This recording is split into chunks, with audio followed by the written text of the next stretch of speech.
Hello friends, welcome back to my YouTube channel. মই অনুৰাগ শৰ্মা আপোনালোক সকলোকে পুনৰবাৰ স্বাগতম জনাইছো মোৰ YouTube চেনেলটোলৈ। আজি মই আপোনালোকৰ সন্মুখত এটা নতুন ভিডিঅলৈ উপস্থিত হৈছো আৰু হয় আপোনালোকে ঠিকই দেখিছে থাম্বনেইলটোত যে আজিৰ ভিডিঅটোত মই আপোনালোকৰ সৈতে শেয়াৰ কৰিম, ডিসকাস কৰিম, এনালাইসিস কৰিম আৰু টিপস দিম কেনেকৈ Assam Public Service Commissioner Combined Competitive Preliminary Examinationer যোনখন General Studies Paper 2 বা CSET paper বুলি কোৱা হয় মানে Civil Services Aptitude Test CSET ৰ ফুল ফৰ্মটো তো সেই পেপাৰখনত আপোনালোকে কেনেকৈ উত্তীৰ্ণ হ'ব বা কেনেকৈ পাস কৰিব কেনেকৈ ক্লিয়াৰ কৰিব ঠিক আছে সেইখনৰ ওপৰত ডিটেইল এনালাইসিস কৰিম মানে আপোনালোকে তাৰ কাৰণে জানিব লাগিব যে কোনটো সেকশনৰ পৰা কিমান কোৱেশ্চনছ আহিছে কোনটো সেকশনত বেছি আপোনালোকে ফোকাস কৰি মানে ক্লিয়াৰ কৰিব পাৰিব আৰু ইয়াতে ভিডিঅটো ষ্টাৰ্ট কৰাৰ আগতে মই আৰু এটা কথা কৈ লৈছো যে last time Preliminary Examination 2022 CC Preliminary 2022 এই General Studies 2 বা CSET পেপাৰখনত 40% ক্যান্ডিডেটসে ফেল কৰিছিল ঠিক আছে মানে যোনটো পাস পাৰ্সেন্টেজ লাগে কোয়ালিফাইং মাৰ্কস লাগে 33% বা 66 মাৰ্কস হেতু পাবলৈ সক্ষম হোৱা নাছিল আৰু হে কোয়ালিফাইং মাৰ্কস তো ইয়াতে যদি স্কোৰ নকৰে তেতিয়াহলে আপোনালোকৰ জেনাৰেল ষ্টাডিজ 1 পেপাৰখনো স্ক্ৰুটনি কৰা নহয় তো হেতু কাৰণে আপোনালোকে এখন বহুত বেছি ভালকে গুৰুত্ব সহকাৰে ল'ব লাগিব এখন পেপাৰ আৰু লগতে লাষ্ট টাইম अराउंड 75000 ক্যান্ডিডেটসে পৰীক্ষা দিছিল 75000 76000 মান আছিল তাৰ ভিতৰত 40% ক্যান্ডিডেটসে এখনত ফেল কৰিছিল মানে अराउंड 30000 কে বেছি ক্যান্ডিডেটসে এখন পেপাৰ ফেল কৰিছিল আৰু ইয়াৰ আগৰবাৰ যোনবাৰ প্ৰথমবাৰ ইন্ট্ৰোডিউস কৰিছিল হেখনত মাত্ৰ 12000 ক্যান্ডিডেটসে CSET পেপাৰখনত পাস কৰিছিল হেবাৰো 72000 মান ক্যান্ডিডেটসে কি বুলি কয় আপোনালোকৰ পৰীক্ষা দিছিল 2000 CC 2020 হেবাৰ প্ৰথমবাৰ CSET পেপাৰখন ইন্ট্ৰোডিউস কৰিছিল জেনাৰেল ষ্টাডিজ 2 খন APSC নতুন এমেন্ডমেন্ট ৰুলছ মতে 2019 এমেন্ডমেন্ট ৰুলছ মতে তো হেখনত পেপাৰত अराउंड 12500 মান ক্যান্ডিডেটসে মাত্ৰ পাস কৰিছিল আৰু বাকিখিনি 72000 মানে এপ্লাই কৰিছিল বাকি 60000 হে CSET পেপাৰখনটো ফেল কৰিছিল ঠিক আছে তো সেই কাৰণে CSET পেপাৰখন বহুত বেছি ইম্পৰ্টেন্ট হয় জেনাৰেল ষ্টাডিজ 2 তো ইয়াতে মই ডিটেইল এনালাইসিস কৰি আছো তো APSC CC প্ৰিলিমিনাৰী 2024 কাৰণে general studies 2 CSET paper CSET মানে সিভিল সাৰ্ভিসেস এপ্টিটিউড টেষ্ট তো ইয়াতে টোটাল কোৱেশ্চনছ আহিব 80 টা মাল্টিপল চয়েস কোৱেশ্চনছ আহিব অবজেক্টিভ টাইপ ঠিক আছে 80 টা কোৱেশ্চনছ আহিব টোটাল মাৰ্কস থাকিব 280 টা কোৱেশ্চন 80 into 2.5 হলে 200 মাৰ্কস মানে পাৰ কোৱেশ্চন 2.5 মাৰ্কস কে থাকিব আৰু নেগেটিভ মার্কিং স্কিম আছে নেগেটিভ মার্কিং মানে 1/4 নেগেটিভ মার্কিং টু হল 1/4 of the total marks assigned to the question that is 0.625 mark will be deducted for every wrong answer as negative marking ঠিক আছে ইয়াতে নেগেটিভ মার্কিং আছে মানে 4 ভাগৰ এভাগ মাৰ্ক নেগেটিভ মাৰ্ক হিচাপে ডিডাক্ট হ'ব যদি আপোনালোকে ৰং এনসাৰ এটা ইয়াতে দিয়ে ঠিক আছে ৰং এনসাৰ দিলে মানে যেহেতু 4 ভাগৰ এভাগ মানে এটা কোৱেশ্চনত যিমান মাৰ্কস থাকে তাৰে 4 ভাগৰ এভাগ ইয়াতে 0.25 বুলি ভাবি নলব কাৰণ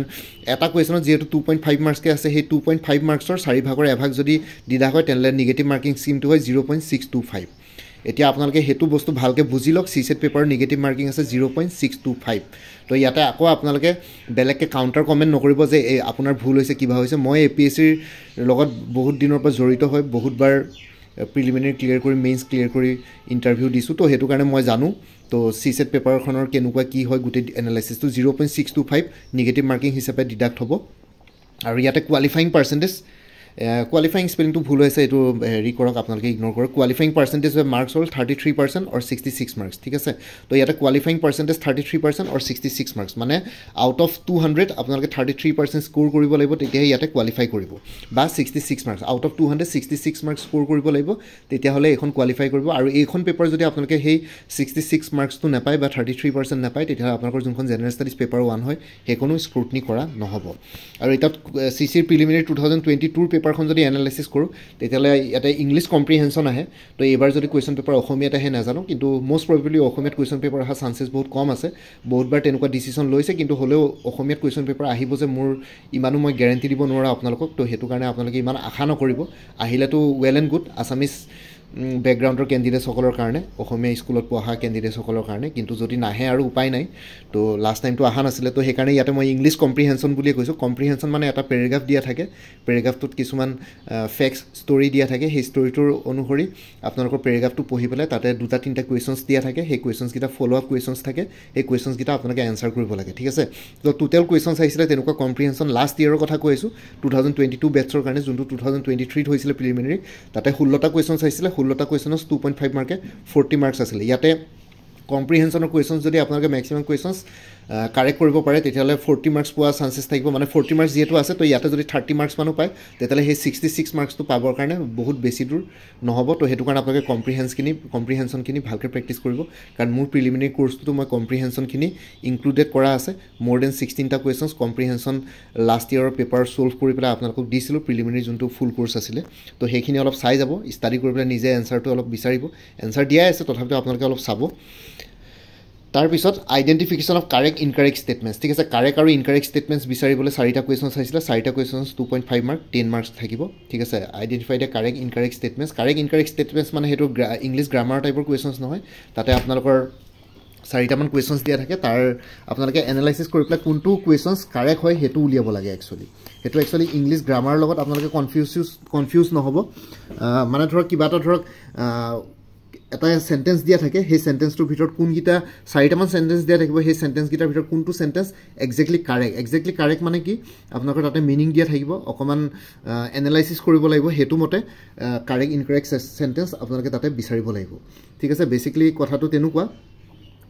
লগতে তেটো ইংলিশ গ্ৰামাৰ লগত হেতু কনফিউজ নব correct incorrect statement last year পেপাৰখন চালে গম পাব টোটাল 4টা কোৱেশ্চনছ আহিছে 4টা কোৱেশ্চনছত 2.5 মাৰ্কস কে 10 মাৰ্কস তো अराउंड 50 মাৰ্কস ইয়াতে হলে তাৰ পিছত আহি গল মিনিং ঠিক আছে মিনিং মানে কি আপোনাকৰ মিনিং মানে যিকোনো ধৰণৰ মিনিংস আহিব পাৰে লাইক কিবা এটা ওয়াৰ্ডৰ মিনিং দিব পাৰে লাইক এথিক্স ৰিলেটেড কিছুমান মিনিং আহিব পাৰে এমফেটিৰ মিনিং কি বা এটা স্টেটমেন্ট দি দিব হেতুত হে স্টেটমেন্টৰ অনুসৰি সিম্পেথি হবনে এমফেথি হবনে আন্ডাৰষ্টেণ্ডিং হবনে কেয়াৰিং হবনে হেতু পৰা আপোনালোকে এনালাইসিস কৰি পেলাই হেতু বস্তু উলিয়াব পাৰে আৰু লগতে কিছুমান হিউম্যান ৰিসোৰ্স বেস কিছুমান মিনিং আহিব পাৰে লাইক জৰি উইন্ডোজ আহিছিলে লাষ্ট টাইম গ্ৰেপভাইন কমিউনিকেশন আহিছিলে এইবোৰ এইচআৰৰ সাবজেক্ট মেটাৰছ হয় তো তেনেকুৱা ধৰণৰ মিনিং আহিব পাৰে সেই মিনিংখিনি জানিব লাগিব সোশ্যাল সায়েন্স ৰিলেটেড মিনিংস আহিব পাৰে বা কম্পিউটাৰ নলেজ ৰিলেটেড মিনিংস আহিব পাৰে ঠিক আছে জিআইএফ ৰ ফুল ফৰ্ম কি আছিল লাষ্ট টাইম আহিছিলে জিআইএফ ৰ ফুল ফৰ্ম কি আছিল graphics interchange file graphics interchange format graphics interchange figure graphics internet file তো তেনেকুৱা ধৰণৰ 4টামান অপচনছ আছিল তাৰ ভিতৰত গ্ৰাফিক্স ইন্টাৰচেঞ্জ ফৰমেটটো কাৰেক্ট অপচন আছিল তো তেনেকুৱা ধৰণৰ মিনিং টোটাল 8টা কোৱেশ্চনছ আহিছিল 8 * 2.5 20 মাৰ্কস ঠিক আছে তো তেনেকুৱা ধৰণৰ আপোনালোকে মিনিং চাই যাব এমইউএম ৰ ইফেক্ট মিন্স কি হ'ব তেনেকুৱা ধৰণৰ ইন সোশ্যাল সায়েন্স ওকেলিক্স ৰেফাৰ্স টু কি হয় ঠিক আছে তো তেনেকুৱা ধৰণৰ কথা জহৰি উইন্ডো মানে কি তাৰে 4টা স্টেটমেন্ট আছিল মিনিং টু কি হেতু আহিছিল তো তেনেকুৱা ধৰণৰ কোৱেশ্চনছ আহিছিল তাৰ পিছত সাৰ্চ গ্ৰাফছ আৰু টেবলছ ঠিক আছে সাৰ্চ গ্ৰাফছ আৰু টেবলছ ৰিলেটেড 7টামান কোৱেশ্চনছ আহিছিল সাৰ্চ গ্ৰাফছ আৰু টেবলছ মানে average mark range of marks তেনেকুৱা দিয়া থাকে তো আপোনালোকে তাৰ পৰা উলিয়াব লাগে কোনটো টেষ্টত কোনটো ক্যান্ডিডেটছে কিমান মাৰ্কস পাইছিল তাৰ পিছত এনেকুৱা ধৰণৰ থাকিব আপোনালোকৰ পাই ডায়াগ্ৰাম আহিব পাৰে আৰু আপোনালোকৰ টেবলছ এণ্ড সাৰ্চ টাইপৰ হিস্টোগ্ৰাম আহে হিস্টোগ্ৰামত আপোনালোকে বিচাৰি উলিয়াব লাগে ডাটাবিলাক কোম্পানী এটাৰ ডাটা দিয়া থাকে বা ফিগাৰ কিছুমান দিয়া থাকে ফিগাৰটো নেক্সট ফিগাৰটো কি হ'ব হেতু দিব পাৰে হেবোৰ গ্ৰাফিক্যাল ৰিপ্ৰেজেন্টেশন থাকে গ্ৰাফছ আহে পাই ডায়াগ্ৰাম আহে পাই ডায়াগ্ৰামত কোনটো পাৰ্সেন্টেজ কিমান বা কোনটোৱে কিমান এংগল ৰিপ্ৰেজেন্ট কৰিছে তো তেনেকুৱা ধৰণৰ কোৱেশ্চনছ টোটাল 7টা আহিছিল সাৰ্চ গ্ৰাফছ আৰু টেবলছৰ 7 * 2.5 17.5 তো লাষ্ট ইয়াৰ পেপাৰখন অলপ ভালকে চাই যাব তেতিয়াহলে আপোনাৰ হেল্পফুল হ'ব আৰু ম্যাথছ আৰু এপ্টিটিউডৰ টোটাল 14টা কোৱেশ্চনছ আহিছিল 14টা কোৱেশ্চনছত ম্যাথছৰ কোৱেশ্চনছ মানে মই যদি ম্যাথছৰ কোৱেশ্চনছৰ কথা কওঁ তেতিয়াহলে আপোনালোকৰ এনেকুৱা ধৰণৰ কোৱেশ্চনছ আহিছিল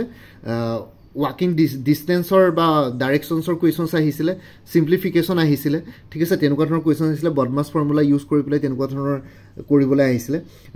ৰজ কলমছ এই তেনেকুৱা ধৰণৰ কোৱেশ্চনছ আহিছিল কিছুমান speed of a boat in still water বা speed of a stream boat and ষ্ট্ৰীমৰ টাইপৰ কোৱেশ্চনছ আহিছিল ডিসটেন্স টাইম স্পীড তেনেকুৱা ধৰণৰ কোৱেশ্চনছ আহিছিল কিছুমান তাৰপিছত লেংথ ব্ৰেথৰ কোৱেশ্চনছ আহিছিল weight average marks তো তেনেকুৱা ধৰণৰ কোৱেশ্চনছ কিছুমান আহিছিল ম্যাথছ আৰু এপ্টিটিউডত তেনেকুৱা 14টা কোৱেশ্চনছ আহিছিল কোনবাই যদি ম্যাথছত নোৱাৰে এই 14টা কোৱেশ্চন যদি স্কিপ কৰিব বিচাৰে তেতিয়ালে বাকি কিন্তু কোৱেশ্চনছ যোনকিটা মিনিংয়ে হক বা কাৰেক্ট ইনকাৰেক্ট স্টেটমেন্টস বা কম্প্ৰিহেনশনে হক তো হেখিনি বস্তুত আপোনালোকৰ কামান থাকিব লাগিব বা সাৰ্চ গ্ৰাফছ আৰু টেবলছটো কোৱেশ্চনছ কাৰেক্ট কৰিব লাগিব তেতিয়া 66 মাৰ্কস পাবৰ কাৰণে সক্ষম হ'ব আৰু ম্যাথছ আৰু এপ্টিটিউডত টোটাল 14টা কোৱেশ্চনৰ 14 * 2.5 35 মাৰ্কস আহিছিল আৰু ক্ৰিটিকেল ৰিজনিংৰ আটাইতকৈ বেছি কোৱেশ্চনছ আহিছিল ক্ৰিটিকেল ৰিজনিংৰ টোটাল 31টা কোৱেশ্চনছ আহিছিল critical reasoning in the sense আপোনালোকৰ কোৱেশ্চনছ এনেকুৱাকে আহিব পাৰে লাইক কেইটামান 5টামান সেন্টেন্স দিয়া আছে সেইকেইটা এৰেঞ্জ কৰিব আহিব লাগে বা এনেকুৱা ক্ৰনলজিকেল অৰ্ডাৰত সেইকেইটা ভৰাব লাগে যে কোনজন আহোম ৰজা ক্ৰনলজিকেল অৰ্ডাৰত কেনেকুৱা আহে স্বৰ্গদেউ চুকাফা তাৰপিছত চুটিউফা তো তেনেকৈ ক্ৰনলজিকেল অৰ্ডাৰ তেনেকুৱা ধৰণৰ মই জাষ্ট ফৰ এক্সাম্পল দিছোঁ তেনেকুৱা ধৰণৰ আহিব পাৰে বা তেনেকুৱা ধৰণৰ মানে ক্ৰিটিকেল ৰিজনিঙত অলপ তেনেকুৱা টাইপৰ কুৱেশ্যনছে আহিছিলে লাষ্ট টাইম আৰু লগতে কিছুমান এনেকুৱা ধৰণৰ এজাম্পশ্যনছ বেছ কুৱেশ্যনছ আহিব পাৰে ইয়াৰ ভিতৰত কোনটো এজাম্পশ্যনছ কাৰেক্ট হ'ব বা কোনোবা এটা মেজৰ ছাবজেক্ট মানে কিবা এটা আপোনালোকৰ 4জনমান ষ্টুডেণ্টছৰ কথা কৈছে তেওঁলোকৰ এজনে দুটা ছাবজেক্টত বেছি মাৰ্কছ পাইছে এজনে দুটা ছাবজেক্টত কম মাৰ্ক পাইছে এজনে এটা ছাবজেক্টত বেছি পাইছে তো তেনেকুৱা ধৰণৰ কনফিউজিং কুৱেশ্যনছ আহে সেইটো ক্ৰিটিকেল ৰিজনিঙৰ কুৱেশ্যনছ বুলি কয় তো তেনেকুৱা ধৰণৰ কুৱেশ্যনছ আপোনালোকৰ লাষ্ট টাইম আহিছিলে ঠিক আছে তো সেইখিনি বস্তু অলপ চাই যাব আৰু লগতে কোডৰ কুৱেশ্যনছ আহিছিলে কোডিং ডিকোডিঙৰ কুৱেশ্যনছ টাইপৰ আহিছিলে বা 5টামান সংখ্যা দি দিয়ে 7 13 17 19 106 নেক্সট এণ্ড কুৱেশ্যনছটো কি হ'ব বা ইয়াৰ ভিতৰত এটাকে লোৱেষ্টটো কি হ'ব তো তেনেকুৱা ধৰণৰ কুৱেশ্যনছ আৰু কাণ্ট্ৰিজ আৰু কেপিটেলছ টাইপৰ যদি আহে কলম্বো যদি শ্ৰীলংকাৰ কেপিটেল হয় তেনেহ'লে ঢাকা কিহৰ কেপিটেল হয় তো তেনেকুৱা টাইপৰ ক্ৰিটিকেল ৰিজনিং টাইপ কুৱেশ্যনছ আহিছিলে তো ইয়াৰে 31টাৰ কুৱেশ্যনছ আহিছিল 31 × 2.5 77.5 মাৰ্কছ আছিলে ঠিক আছে তো এনেকুৱা ধৰণৰ এইটো পেটাৰ্ণত গোটেইবিলাক কুৱেশ্যনছ আহিছিলে তো মই আপোনালোকক আৰু এবাৰ কৈ দিছোঁ কম্প্ৰিহেনশ্যনত 16টা কুৱেশ্যনছ আহিছিলে 40 মাৰ্কছ আছিলে কাৰেক্ট ইনকাৰেক্ট ষ্টেটমেণ্টছ বিচাৰিব আইডেণ্টিফিকেশ্যনৰ কাৰেক্ট ইনকাৰেক্ট ষ্টেটমেণ্টছৰ 4টা কুৱেশ্যনছ আহিছিলে 10 মাৰ্কছ আছিলে মিনিং টাইপৰ কুৱেশ্যনছ আহিছিলে মিনিং উলিয়াবৰ কাৰণে কোনটো মিনিং কাৰেক্ট হয় তো সেইটোৰ 8টা কুৱেশ্যনছ আহিছিলে 20 মাৰ্কছ আহিছিলে চাৰ্চ গ্ৰাফছ আৰু টেবুলছত 7টা কুৱেশ্যনছ আছিলে 17.5 মাৰ্কছ আছিলে মেথছ এপ্টিটিউডত 14টা কুৱেশ্যনছ আহিছিলে 35 মাৰ্কছ আছিলে ক্ৰিটিকেল ৰিজনিঙত 31টা কুৱেশ্যনছ আছিলে 77.5 মাৰ্কছৰ কুৱেশ্যনছ আহিছিলে আৰু লগতে CCৰ প্ৰিলিমিনাৰী 2023 ফুল কোৰ্ছ এটা এভেইলেবল আছে ষ্টেটমেণ্ট বেছ কুৱেশ্যনছ আৰু ডাইৰেক্ট কুৱেশ্যনছ আপোনালোকে কোনোবাই যদি ল'ব বিচাৰে ল'ব পাৰে MCQ ফৰ্মেটত আছে কাৰোবাৰ যদি পঢ়িবলৈ বেছি টাইম নাই তেনেহ'লে এইখিনি ল'ব পাৰে এইখিনি চাই গ'লে আপোনালোকৰ প্ৰিলিমিনাৰী ক্লিয়াৰ হোৱা চান্সেছ বহুত বেছি থাকিব যিসকলে পঢ়িবলৈ ধৰক এনাফ টাইম পোৱা নাই বা কিতাপখন ডিটেইলছ পঢ়িব পৰা নাই তেতিয়াহ'লে তেওঁলোকে এই কোৰ্চটো ক্ৰয় কৰিব পাৰে গোটেইখিনি ছল্ভ আছে 3000+ MCQs আছে Indian history society art and কালচাৰৰ ওপৰত 3000+ MCQs আছে ইণ্ডিয়ান পলিটিৰ ওপৰত 3000+ MCQs আছে জিঅ'গ্ৰাফী ইক'লজি আৰু এনভাইৰমেণ্টৰ ওপৰত 1000+ MCQs আছে ইণ্টাৰনেশ্যনেল নেশ্যনেল আৰু আছাম কাৰেণ্ট এফেয়াৰ্ছৰ ওপৰত 3000+ MCQs আছে Assam history society art and কালচাৰৰ ওপৰত 50+ MCQs আছে নৰ্থ ইষ্টাৰ্ণ ষ্টেটছৰ ওপৰত 150 ছল্ভ কুৱেশ্যনছ আছে মেথছ ৰিজনিং আৰু এপ্টিটিউডৰ ওপৰত 320 MCQs আছে জেনেৰেল ছায়েন্সৰ ওপৰত 3000+ MCQs আছে ইণ্ডিয়ান ইকনমিক্সৰ ওপৰত 15টা ছল্ভ কুৱেশ্যনছ আছে ইংলিছ কম্প্ৰিহেনশ্যনৰ ওপৰত 15টাতকৈ বেছি 16টামান ছল্ভ কুৱেশ্যনছ আছে ইংলিছ কম্প্ৰিহেনশ্যনৰ ওপৰত লাষ্ট ইয়েৰ কুৱেশ্যনৰ তো এইখিনি কুৱেশ্যনছ ইম্পৰ্টেণ্ট হ'ব জেনেৰেল ষ্টাডিজটো বা CSET পেপাৰৰ কাৰণে আৰু 150 ছল্ভ কুৱেশ্যনছ আছে মেথছ ৰিজনিং আৰু এপ্টিটিউডৰ ওপৰত এইখিনিও ইম্পৰ্টেণ্ট হ'ব CSET পেপাৰখনৰ কাৰণে বা জেনেৰেল ষ্টাডিজ 2 পেপাৰখনৰ কাৰণে ষ্টেপ বাই ষ্টেপ এক্সপ্লেনেশ্যন আছে ফৰ্মুলাজ আছে 275 MCQs আছে কম্পিউটাৰ নলেজৰ ওপৰত কাৰণ কম্পিউটাৰ নলেজৰ কুৱেশ্যনছো দুই এটা আহিছিলে তো like full form of GIF আৰু তেনেকুৱা ধৰণৰ তো সেইটো কাৰণে ইয়াতো ইনক্লুড আছে তো টোটেল 17,000+ ছল্ভ MCQs আছে PDF ফৰ্মেটত প্ৰাইচ হ'ল 450 অনলি চ'ৰ্চ হ'ল collected from various genuine sources including materials prepared by various coaching institutes আৰু মাইছেল্ফ ঠিক আছে তো টোটেল 17,000+ ছল্ভ MCQs আছে 450 ৰুপিজ কোনোবা যদি ইণ্টাৰেষ্টেড কেণ্ডিডেটছ আছে মোৰ এই হোৱাটছএপ নাম্বাৰটো 9706557851 এই হোৱাটছএপ নাম্বাৰটোত মেছেজ কৰি জনাওক যে APSCৰ ফুল কোৰ্চটো ল'ব বিচাৰোঁ বুলি মই লগে লগে আপোনালোকৰ পে'মেণ্টৰ লিংক দি দিম পে'মেণ্ট কৰাৰ লগে লগে আপোনালোকে নিজৰ হোৱাটছএপত গোটেইখিনি PDF ফৰ্মেটত এই 17,000তকৈ বেছি ছল্ভ মাল্টিপল চইচ কুৱেশ্যনছ পাই যাব PDF ফৰ্মেটত ঠিক আছে তো আৰু এবাৰ কৰিছোঁ 9706557851 এই হোৱাটছএপ নাম্বাৰটোত মোক মেছেজ কৰি জনাওক কোনোবাই যদি APSCৰ প্ৰিলিমিনাৰী কোৰ্চটো ল'ব বিচাৰে এবাৰ মেনশ্যন কৰি দিব APSCৰ প্ৰিলিমিনাৰী বুলি কাৰণ APSC CDPO Assam direct recruitment Assam police women and child ডেভেলপমেণ্টৰ statistical assistant Assam cooperative apex বেংকৰ এছিষ্টেণ্ট তো সেই গোটেইবিলাক কোৰ্চ এভেইলেবল আছে যাৰ যোনটো কোৰ্চ লাগে সেইটো কোৰ্চৰ নামটো এবাৰ উল্লেখ কৰিব মেছেজটো দি পেলাই তেনেকুৱা মতে মই পে'মেণ্টৰ লিংক দি দিম পে'মেণ্ট কৰাৰ লগে লগে আপোনালোকে গোটেই কোৰ্চখিনি নিজৰ হোৱাটছএপত আপোনালোকে PDF ফৰ্মেটতে পাই যাব তো ইমানে আছিলে বাকি যোনটো কণ্টেক্ট নাম্বাৰ দিয়া আছে এইটো অনুগ্ৰহ কৰি কল নকৰিব এইটো জাষ্ট আপোনালোকৰ কলৰ কাৰণে এভেইলেবল নহয় এইটো জাষ্ট আপোনালোকে মেছেজ কৰিব পাৰিব বাকি ইমানে আছিলে এই ভিডিঅ'টোৰ ডেছক্ৰিপশ্যন আৰু কমেণ্ট ছেকশ্যন চেক কৰিব এই কোৰ্চটোৰ ডিটেইলছটো তাতে পিন কৰি দিয়া আছে আপোনালোকে তাতো গৈ পেলাই এবাৰ মোক কণ্টেক্ট নাম্বাৰটো তাতে চাই পেলাই মোৰ লগত যোগাযোগ কৰিব পাৰিব যদি কোৰ্চটো ল'ব বিচাৰে APSCৰ প্ৰিলিমিনাৰী হওক বা আছাম কোঅপাৰেটিভ এপেক্স বেংকৰ এছিষ্টেণ্টে হওক বা উইমেন এণ্ড চাইল্ড ডেভেলপমেণ্টৰ ষ্টেটিষ্টিকেল এছিষ্টেণ্টে হওক ADRE হওক আছাম পুলিচে হওক ঠিক আছে APSC CDPA হওক গোটেইবিলাক কোৰ্চ এভেইলেবল আছে এই ভিডিঅ'টোৰ ডেছক্ৰিপশ্যন আৰু কমেণ্ট ছেকশ্যন চেক কৰক ডিটেইলছৰ কাৰণে আৰু লগতে ইম্পৰ্টেণ্ট প্লেলিষ্টসমূহৰ লিংকসমূহ এই ভিডিঅ'টোৰ ডেছক্ৰিপশ্যনতে দিয়া আছে আৰু লগতে মোৰ আৰু এটা চেনেল আছে অনুৰাগ শৰ্মা অসম আইকিউ বুলি এই চেনেলটোৰ লিংকটো এই ভিডিঅ'টোৰ ডেছক্ৰিপশ্যনতে প্ৰভাইড কৰিছোঁ আপোনালোকে সেইটো চেনেলো ছাবস্ক্ৰাইব কৰি ল'ব পাৰিব যাতে ভৱিষ্যতলৈ এনেকুৱা ধৰণৰ কম্পিটিটিভ এক্সামছবিলাক দিয়াৰ ক্ষেত্ৰত আৰু অলপ এক্সট্ৰা গাইডেঞ্চ পাই যায়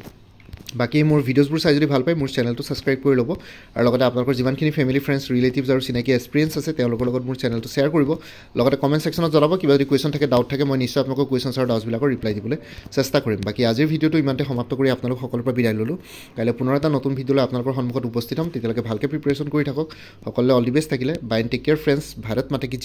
জয় আই অসম